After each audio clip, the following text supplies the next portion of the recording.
ഇന്ന് മാമ്പഴം കൊണ്ടുള്ള ഒരു ഐസ്ക്രീമാണ് നമ്മൾ തയ്യാറാക്കുന്നത്. നമ്മുടെയൊക്കെ വീടുകളിലുള്ള മാങ്ങ ഒന്നുകിൽ ഫ്രിഡ്ജിൽ വെക്കുകയോ ജ്യൂസാക്കി ഫ്രിഡ്ജിൽ വെക്കുകയോ അല്ലെങ്കിൽ ഫ്രഷായിട്ടുള്ള മാങ്ങ എടുത്ത് ഐസ്ക്രീം, രുചികരമായ ഐസ്ക്രീം ഉണ്ടാക്കുന്ന വിധമാണ് ഇന്ന് നമ്മൾ പരിചയപ്പെടുത്തുന്നത്. എല്ലാവരും ഇത് ശ്രദ്ധാപൂർവം കേൾക്കുക. Thank you. ഇത് മാമ്പഴക്കാലമാണല്ലോ. മാമ്പഴം ധാരാളമായി കിട്ടുമ്പോൾ അത് പകുതിയും പാഴാക്കി കളയുന്നതായി കാണാം. ഇതൊഴിവാക്കാനായി പല ഉൽപ്പന്നങ്ങളും മാമ്പഴം കൊണ്ട് നമ്മൾ ചെയ്യാറുണ്ട്. മാമ്പഴം അതേപോലെ ഉപയോഗിക്കുന്നതാണ് നല്ലത്.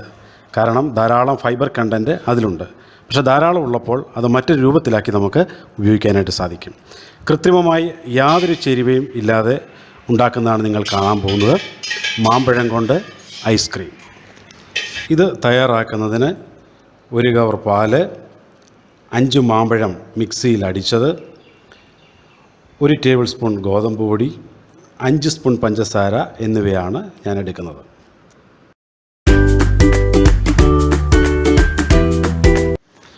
ആദ്യം പാൽ തിളപ്പിക്കാൻ വെക്കുന്നു. തിളപ്പിച്ചതിന് ശേഷം നമ്മൾ സിമ്മിൽ വയ്ക്കുക. പാൽ തിളപ്പിക്കുന്നു. സിമ്മിൽ വെച്ച് കുറേ നേരം തിളപ്പിക്കുക. അതിനുശേഷം ഗോതമ്പ് പൊടി കലക്കിയത് പാലിലോട്ട് ചേർക്കുക. അതിളക്കിക്കൊണ്ടിരിക്കുക. അതിനുശേഷം ഇതിലേക്ക് പഞ്ചസാര ചേർക്കുക. ഈ മിക്സിംഗ് പാൽ തണുത്ത ശേഷം പാലും പൾപ്പും കൂടി നന്നായി മിക്സിയിലിട്ട് അടിക്കുക.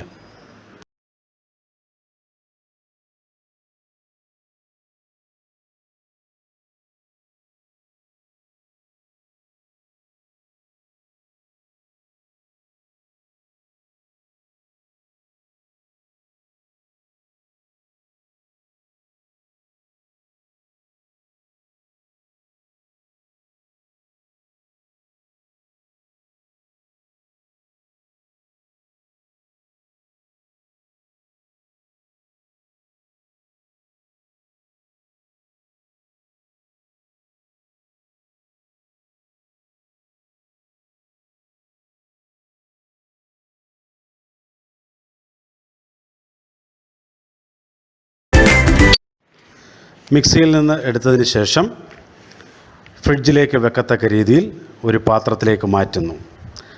8 മണിക്കൂർ, ഇത് ഏകദേശം 8 മണിക്കൂർ ഫ്രീസറിൽ വയ്ക്കുക. അതിനുശേഷം പുറത്തെടുത്ത് നമുക്കിത് ഐസ്ക്രീം പ്ലേറ്റിലേക്ക് മാറ്റാവുന്നതാണ്.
നമ്മൾ തയ്യാറാക്കിയത് മാമ്പഴം കൊണ്ടുള്ള ഐസ്ക്രീമാണ്. വളരെ രുചികരമായ വിഭവമാണിത്. ഇത് അല്പം കഴിച്ചു നോക്കി. സൂപ്പർ സാധനമാണ്. നിങ്ങൾ ഇതുപോലെ തയ്യാറാക്കുക. ഈ വീഡിയോ ഇഷ്ടപ്പെടണമെങ്കിൽ ലൈക്ക് ചെയ്യുക, ഷെയർ ചെയ്യുക, സബ്സ്ക്രൈബ് ചെയ്യുക.